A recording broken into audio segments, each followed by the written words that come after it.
Hi guys, we have a very special table guest here again today.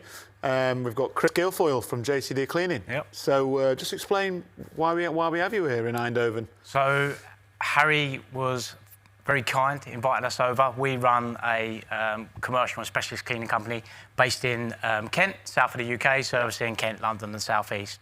And obviously, as a growing business, innovation is always number one on clients, the list. They want to see that you're innovating, you're making things more efficient for your staff, you're environmentally friendly, and our team offer that in the majority of their products. That's one of your core values. So it makes perfect sense to come over, see what you guys have got to offer, and we can take that back to the UK and put that in front of some of our clients. Perfect. And I know through one of our main distributors, Killis in the UK, you've already got kind of a fleet of iMops in use. Yep. So we've got several iMops in the business already that we use in various different settings, from education, hospitality, and I think the traditional mop and bucket, quite unsightly. It adds that added value, makes the cleaners look professional, and it does a fantastic job as well. So you've got all aspects of it. Yeah, faster, cleaner, better, safer. And I mean, it's been a busy 2 days. Yes. We've just wrapped up actually the second day for the closing session. But we've shown an awful lot. Is there anything that's really stood out? And the iMops, so I mean, of course, we've sold to them. I think there are several different things, even from just a business perspective as well. Not even so much products. I mean, the products you've got are fantastic. The results speak for themselves, and we've done several different examples to test that, from ATP testing, and even visual testing with the glass that we cleaned, etc. But there's been plenty of takeaways for me, and I think the number one was actually the sustainability that we done yesterday, and the aspect that we sell that we're in the cleaning industry, but really we're in the health industry, and making sure that people are healthy, their environments are healthy, and they will value that more than they maybe would value cleaning. If you're speaking to a facilities manager that manages a 40-floor office, they're going to be more invested in the health of their employees and their visitors, as opposed to maybe the perception of cleaning. So that was the number one takeaway from me yesterday. I mean, the kit, all aspects of it. I mean, I think air quality is going to be quite good. So seeing the iAir, that was fantastic.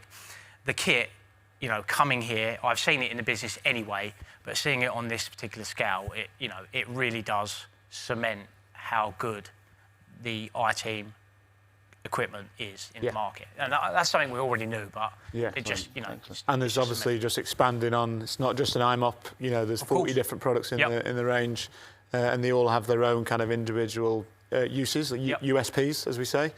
So obviously we have the scrubber dryers, but like the chewing gum removal machine, we have the new miniature one now, and iAir, like you said. So there's a lot of different products in the range. Yeah, and I mean, here, until you come here and you see you've got several different areas, from hospitality, aviation, or whatever it may be, and it just shows you've got such a diverse product range that you can cater for every industry that you could come up against in the cleaning industry. I mean, you've got the cobotics, which are fantastic, and obviously that's the way the market's going moving forward.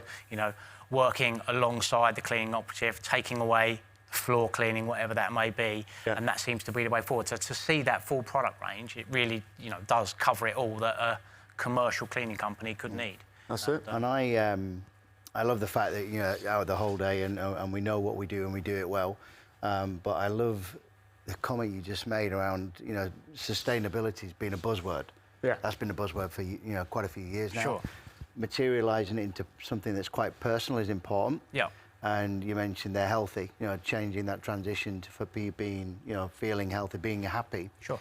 And it links quite well into, because you're really kind of focused and have a good opinion about how we need to be ambassadors of that through social media and change the way we talk about cleaning. For sure. I just share some of your thoughts on that, because it's interesting. The way, me being the younger generation, I mean, I come out of school straight into the industry, and I've never left. And I think the industry then, it had people that had been in it, had a career in the industry, and the recruitment element at the moment is super tough from an end user as a core cleaning company. There are so many different aspects in the industry. So you look at what you guys do here with the cobotics, the software that you do, sales. There's so many different facets within the industry. And I see it from a younger person how do people consume content now? And it's via social media. And my personal opinion is something the industry needs to do better. Material suppliers, like one thing I take away from this visit here is your branding and marketing is fantastic. It's so consistent across the board. Do we do that as end users? I think it's definitely something we could do better. And the social media, how are we going to get young blood into the industry to develop, you know, autonomous cleaning systems, etc.? That's via social media. Because it's about making it more attractive to new people coming into the industry. You know, Adam, who works with me and heads up our social media, he was totally new to the industry, and it's been eye-opening for him over the past, you know, few months, just to see all the different facets. And that's a clear example of someone that doesn't know the industry, but now actually finds it quite interesting and is in the industry, and hopefully will be with us a long time and make a career on that side of the fence. So it's just opening up the industry to a wider audience rather than it being, you know, something that people look down on or think, well, there's not really much progression within that industry. Because as cliche as it sounds, I'm a prime example of someone that started as a cleaner and I am to where I am today, where I've got my own business, I'm working with my family, you know, we employ hundreds of people in the local area. So, and you've got so many different avenues to go down. So that's why we try and use and push social, just to get a younger market. I couldn't agree more. I mean, I'm probably of the older end of the stick, but you know, social media, and I've watched the stuff you do. I think it's a great way forward to, you know, to just adding fun back into it as well. You know, I came into the industry looking around, and iTeam are different. They had fun into it. We had fun into it. You know, we would do our demonstrations and our events, but getting out there on the social media platforms as a fun entity is a great success to you, and I'm sure you'll be very successful. Yeah, so on that note, thank you very much for visiting us. You're welcome anytime. Fantastic. So we'll wrap it up there, but thank you very much to Chris and everybody who we've had today. I'm sure he'll be back anytime. So thanks, guys.